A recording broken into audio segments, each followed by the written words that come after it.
पहली बात तो भारत धर्मनिरपेक्ष नहीं है। नेताओं ने हमको पढ़ा दिया और हमने उसको सुन लिया। धर्म के लिए अंग्रेजी में कोई शब्द ही नहीं है। रिलीजन धर्म नहीं होता। रिलीजन होता है पंथ, धर्म नहीं होता। अगर भारत धर्मनिरपेक्ष होता तो सुप्रीम कोर्ट के जजों की कुर्सियों पे नहीं लिखा रहता यतो धर्मस्ततो जय। सुप्रीम कोर्ट का ध्येय वाक्य है यतो धर्मस्ततो जय, और हाई कोर्ट का ध्येय वाक्य है सत्यम शिवम सुंदरम। अगर ये भारत धर्मनिरपेक्ष होता तो न हाई कोर्ट के जज की कुर्सी पे लिखा होता सत्यम शिवम सुंदरम, न सुप्रीम कोर्ट की जज की कुर्सी पे लिखा होता यतो धर्मस्ततो जय। ये बहुत बड़ी गलतफहमी है। भारत धर्मनिरपेक्ष नहीं है, भारत पंथ निरपेक्ष है। अब सवाल यह आया कि वेद पुराण पढ़ा सकते हैं तो बाइबल कुरान क्यों नहीं पढ़ा सकते? सरदार जी शायद यही बात कहना चाह रहे हैं, नहीं कह पा रहे, मैं कह दे रहा हूं।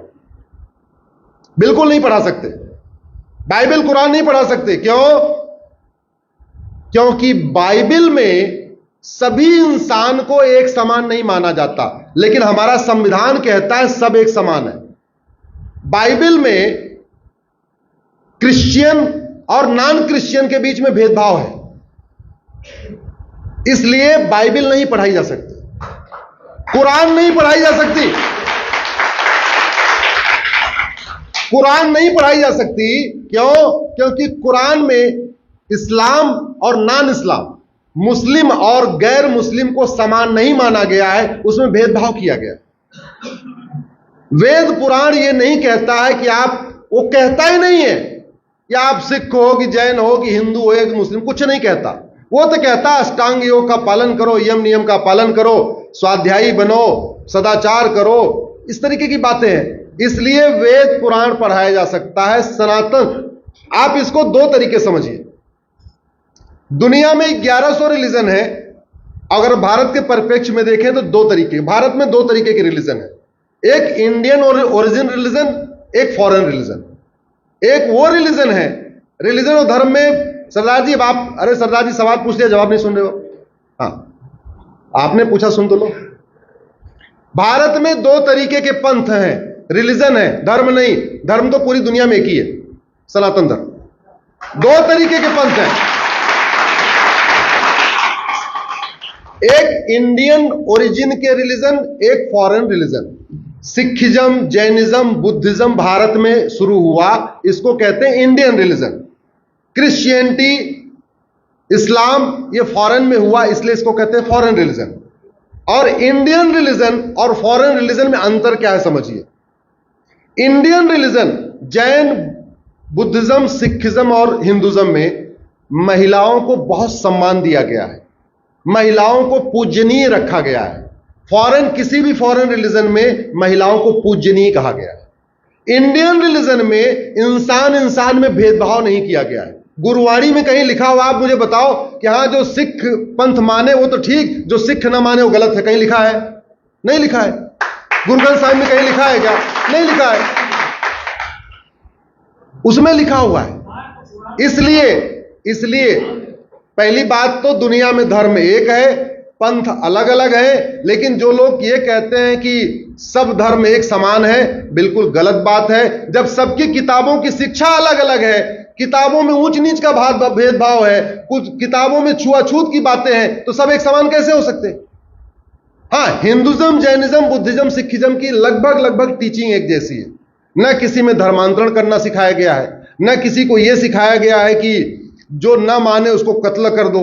कहीं ये नहीं लिखा गया कि जो नहीं मानता उसको कैसे भी करके धोखा दे के, लालच दे के, प्यार से उसको कन्वर्ट करके लाओ। न गुरु ग्रंथ साहिब में लिखा है, न कहीं जैनिज्म में लिखा है, न बुद्धिज्म में लिखा गया, न सिखिज्म में लिखा है, न सनातन धर्म में लिखा गया। इसलिए भारत धर्म निरपेक्ष नहीं है, भारत पंथ निरपेक्ष है। और ये बातें इसलिए नहीं पता है क्योंकि हम लोगों को, इसलिए वेद पुराण को पढ़ाना जरूरी है। हमारे बच्चों को पता रहे, हमारे पास हर चीज का जवाब हो, हम कहीं अवाक न हो जाए। उसका एक ही तरीका है कि भारत में सनातन शिक्षा लागू हो। सनातन शिक्षा लागू होती ना आप ये सवाल पूछते ना मैं आपको जवाब देता।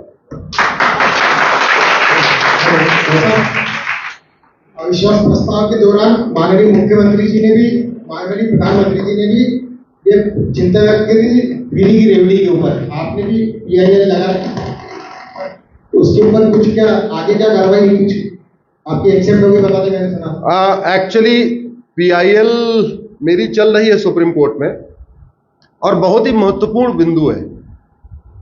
इस समय राज्यों पे 1.5 लाख करोड़ का कर्जा है।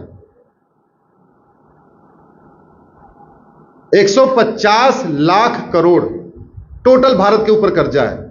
70 लाख करोड़ का कर्जा राज्यों पे है, 80 लाख करोड़ का कर्जा केंद्र पे है। टोटल 150 लाख करोड़ का कर्जा है। 6 लाख करोड़ जो है उत्तर प्रदेश पे है, 3.5 लाख करोड़ या 4 लाख करोड़ मध्य प्रदेश पे है। ऐसा कोई ऐसा राज्य नहीं है जो घाटे में नहीं है। दिल्ली में जहां सबसे ज्यादा मुफ्तखोरी चल रही है वो भी 50,000 करोड़ के कर्जे में है। 50,000 करोड़ का कर्जा दिल्ली जैसे छोटे राज्य के ऊपर है। केरल जैसे छोटे राज्य पे 3 लाख करोड़ का कर्जा है। 3 लाख करोड़ का कर्जा आपके छत्तीसगढ़ पे है। 3.5-4 लाख करोड़ के आसपास आपके मध्य प्रदेश पे है। 4 लाख करोड़ के आसपास बिहार पे है। सारे राज्यों में डूबे पड़े हैं। अब उधार लेके घी पीना या उधार लेके मिठाई खाने से क्या हालत होगी, ये तो आप अपने परिवार में समझ सकते हैं कि जहां मौज मस्ती हो रही है, घर के ऊपर कर्जा भी है, ब्याज लदा जा रहा है, फिर भी बढ़िया मौज मस्ती हो रही है, तो घर की क्या हालत होगी? घर बचेगा क्या? जब घर नहीं बचेगा देश कैसे बचेगा? वो सुनवाई पे नहीं आ पा रही है क्योंकि बीच में आर्टिकल 370 शुरू हो गया। अभी 2-4 मैटर और शुरू हो गए। PIL हमेशा चीफ जस्टिस के यहां सुनी जाती है, वो दूसरे जज के यहां सुनी नहीं जाती है। और PIL के लिए सुनने के लिए कम से कम 2 जजों की बेंच होनी चाहिए। सिंगल जज में सुना भी नहीं जाता, तो इसलिए लग नहीं पा रही है। मैंने भी कोशिश किया था, उसको रिक्वेस्ट भी किया था जल्दी लगा दीजिए, लेकिन हमारा वो जो फ्रीबीज वाली PIL 3 जजों को रेफर हो गई है। जो मुफ्तखोरी रोकने वाली PIL है वो 3 जजों को रेफर हो गई है। हमने उसमें यह कहा, जो चीजें सरकार फंडामेंटल राइट को प्रोटेक्ट करने के लिए दे रही हो वो तो मुफ्त में हो सकती है। शिक्षा मुफ्त में हो सकती है, चिकित्सा मुफ्त में हो सकती है, ठीक है, सड़क पे चलना मुफ्त में हो सकता है, पानी भी एक बार मुफ्त में हो सकता है। हालांकि पानी मुफ्त में नहीं देना चाहिए, नहीं तो पानी की बर्बादी ज्यादा होती है। पानी असीमित नहीं है कि उसको मुफ्त में दे दिया जाए, इसलिए पानी भी बहुत कंट्रोल में। हाँ, कुछ लीटर दिया जा सकता, भाई ठीक है, इतने लीटर गरीब आदमी है तो पानी मुफ्त में दे दिया, लेकिन ऐसी मुफ्त में नहीं होनी चाहिए। और वैसे भी हमारे पास तो 4% पानी है, तो बहुत ही इंपॉर्टेंट मुद्दा है। सुप्रीम कोर्ट भी उस पर एग्री है, इसलिए 2 जजों की बेंच के बाद 3 जजों को रेफर कर दिया है।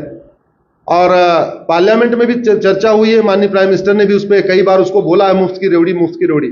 अभी मैं देखता हूं अगर संसद में बिल आएगा नहीं आएगा, नहीं तो हम सुप्रीम कोर्ट में कुछ न कुछ करेंगे। हम अपना प्रयास कर रहे हैं, सांसद अपना प्रयास करें, लेकिन अब उसका एक ही तरीका है, जनता भी अपना प्रयास करे। अभी नेताओं को लगता है जनता मुफ्तखोर है, नेताओं को यह लगने लग गया जनता मुफ्तखोर है, और बाकी पूरी जनता इसकी चिंता करे चाहे ना करे, कम से कम टैक्स पेयर तो करे जिसके जेब से पैसा निकल रहा है। अरे भैया, जो टैक्स नहीं दे रहा है वो कोई बात नहीं, उसको चिंता नहीं है। अपने बच्चे को आप 500 की नोट देते हो, अगले दिन फिर 500 मांगता है, पूछते हो नहीं पूछते भाई कल 500 दिया था क्या किया? पूछते हो नहीं पूछते हो? और हर साल लाखों रुपए टैक्स दे रहे हो और पूछ ही नहीं रहे हो सांसद विधायक मंत्री से, भैया मेरा टैक्स का पैसा हो क्या रहा है, ये मेरा पैसा बर्बादी में कहां जा रहा है? इस देश में 10 करोड़ टैक्स पेयर हो चुके हैं। अब 10 करोड़ टैक्स पेयर हो चुके हैं। ये 10 करोड़ टैक्स पेयर अगर कम से कम अपनी जिम्मेदारी समझ लें, ये सवाल करना शुरू कर दें, ये पूछना शुरू कर दें, देश की व्यवस्था बदल जाएगी।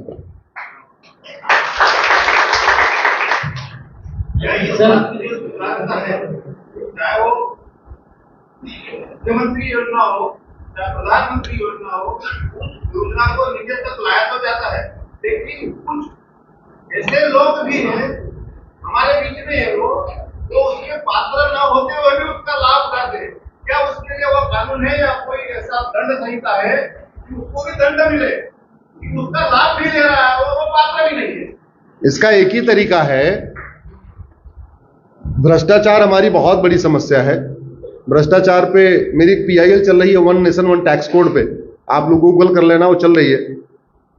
उसके लिए सारे टैक्स खत्म करना पड़ेगा, प्रॉपर्टी को आधार से लिंक करना पड़ेगा, बड़ी नोट को बंद करना पड़ेगा। 100 रुपए से बड़े नोट की जरूरत नहीं भारत में। उसमें कई सारी ऐसी व्यवस्था है, लेकिन अलग विषय है। हाँ, झूठ बोलना अपराध हो जाए, बस आदि समस्याओं का समाधान